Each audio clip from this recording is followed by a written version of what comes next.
আসসালামু আলাইকুম গাইস, আপনারা কেমন আছেন? আশা করি অনেক ভালো আছেন। আলহামদুলিল্লাহ আমিও ভালো আছি।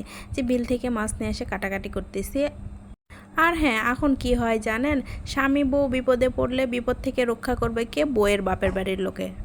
রক্ষা করেও, কিন্তু যখন স্বামী ইনকাম করবে, একটু সুখের মুখ দেখবে, তখন স্বামী যদি বউয়ের কথা শোনে তাহলেই বলে কি, বউয়ের ভাড়া ভাড়া বউ যেটা কয় সেটাই শোনে। শ্বশুর বাড়ির লোকদের বেশি আদর করে, মা ও বাপেক দেখতে পায় না।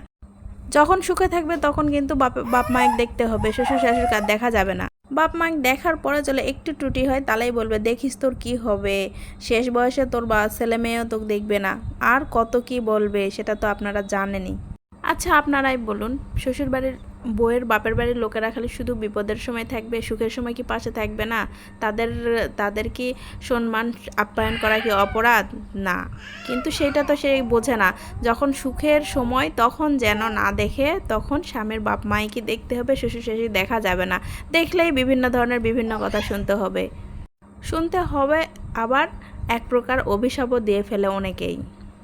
কিন্তু স্বামী বিপদে পড়লে কি শ্বশুরবাড়ির লোকেদের দায়িত্ব বিপদ থেকে রক্ষা করা? না।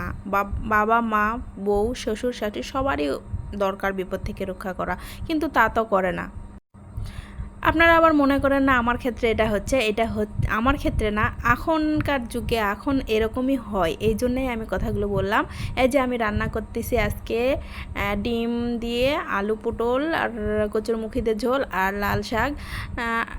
একটু লেট হয়ে গেছে রান্নায়, এই জন্য 2 চুলায় বসাই দেওয়া হয়েছে যেন তাড়াতাড়ি হয়। আর আমি যে কথাগুলো বললাম কার কার জীবনে ঘটতেছে বা ঘটে, অবশ্যই কমেন্টে আপনারা বলবেন। তো আমার ক্ষেত্রে ঘটে নাই, আর ঘটছেও নাকি আমার মুখে কেউ বলেনি, ভিতরে ভিতরে কেউ বলছে নাকি জানি না। যাই হোক, আল্লাহ বিপদ দেয়, আল্লাহই রক্ষা করে।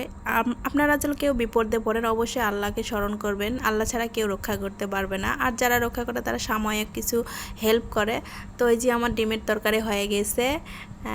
তরকারিটা দেখতে কিন্তু অসাধারণ হয়েছে, খাইতেও অনেক মজা, কারণ কচুরমুখির তরকারিটা অনেক মজা লাগে। যে দেশি বিলের মাছ নিজে হাতে মেরে, মানে নিজে হাতে না, ঢেল, আমাদের এদিক ঢেল বলে, ওইটাতে পড়ছে অনেকগুলোর মাছ, সেগুলাই রান্না করছি। লাল শাক, আমাদের কিন্তু জমির লাল শাক। আমরা গ্রামের মানুষ, আমরা বিশেষ করে কিন্তু কাঁচা তরকারি বিশেষ করে কিনতেই হয় না, কারণ টুকটাক যেখানে ফাঁকা জায়গা থাকে সেখানে একটু একটু লাগাই রাখি, সেইটাই খায় অনেকেই। তবে আমরা একটু বেশি করেই লাগাই যেন বিক্রি করতে পারি, এই জন্য বেশি করেই লাগাই, প্রতিদিন বিক্রি করি। ওইটাতেই আমাদের মানে জীবন চলে, মৌলিক চাহিদাগুলো পূরণ করি কিছু কিছু।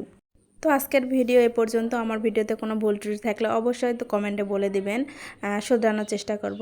আর অবশ্যই ভালো লাগলে লাইক কমেন্ট শেয়ার করবেন, প্লিজ প্লিজ প্লিজ, কারণ একটা ভিডিও মেক করা অনেক কষ্ট, কিছু আসার দ্বারাই কষ্ট করতেছি। তাই অবশ্যই আপনারা পাশে থাকবেন। আল্লাহ হাফেজ।